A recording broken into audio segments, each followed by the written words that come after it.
ঠিক এটার নিচেই এই যে দেখো, এই যে গ্ল্যান্ড, একটা আরেকটা গ্ল্যান্ড, এই যে সাদা গ্ল্যান্ডটা দেখতে পাচ্ছ, এই যে আমি যেটা নাড়াচ্ছি, হ্যাঁ এটা হচ্ছে কি গ্ল্যান্ড? Phallic gland.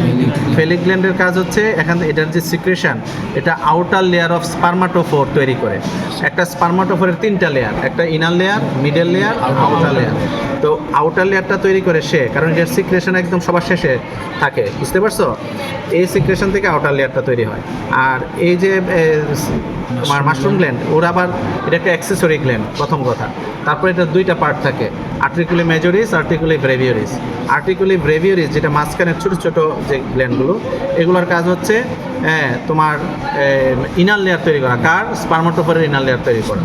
আচ্ছা, আর বাহিরের যে মেজরিস আছে ওদের কাজ হলো ডেন্স ফ্লুইড সিক্রেট করা, যেটা এখানে যে সেমিনাল ভেসিকেলের মধ্যে যে স্পার্মগুলো থাকে তাদেরকে নিউট্রিশন সাপ্লাই দেওয়া, প্লাস ওই স্পার্মের সাথে মিশে সিমেন্ট প্রোডাকশন করা। আর এই জন্য এটার নাম হলো অ্যাক্সেসরি গ্ল্যান্ড। এটা এই পরবর্তীতে এটা যখন রান থ্রু হবে, রান থ্রু হয়ে যাওয়ার পরে ইজাকুলেটরি ডাক্টের মাধ্যমে, ইজাকুলেটরি ডাক্টের মিডল, এটা স্পার্মাটোফোরের মিডল ওয়াল তৈরি করে। তাহলে 3টা ওয়ালই কিন্তু আমরা বুঝে গেলাম যে স্পার্মাটোফোরের আউটার ওয়াল তৈরি করে হলো ফেলিক গ্ল্যান্ড, সিক্রেট বা কনগ্লোভেট গ্ল্যান্ড, তার সিক্রেশন। মিডল লেয়ারটা তৈরি করে ইজাকুলেটরি ডাক্টের সিক্রেশন, আর ইনার লেয়ার তৈরি করে হলো আর্টিকুলি ব্রেভিওরিসের সিক্রেশন।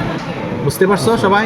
হ্যাঁ, এটা কি সিএনএস, এই যে নার্ভ কর্ড, ঠিক আছে, সিএনএস এর নার্ভ কর্ড। ওকে, মেল রিপ্রোডাক্টিভ সিস্টেম গেল। হ্যাঁ, আর ফিমেলটার ক্ষেত্রে যে ঘটনাটা ঘটবে সেটা হলো ইজিলি ওভারিগুলো দেখা যাবে এরকম। আর যে এইটা কোনো এগলাইন হয় না, এটা তো হচ্ছে তোমার ওভারি এখানে থাকবে কেন? এটা থাকবে এখানে। হ্যাঁ, এই যে ওভারি, এগুলো হলো ওভারি। হ্যাঁ, এগুলো ওভারি। আর এগ থাকলে এটা প্রত্যেকটা ফিল্ড করা থাকবে, বুঝতে পারছো? এই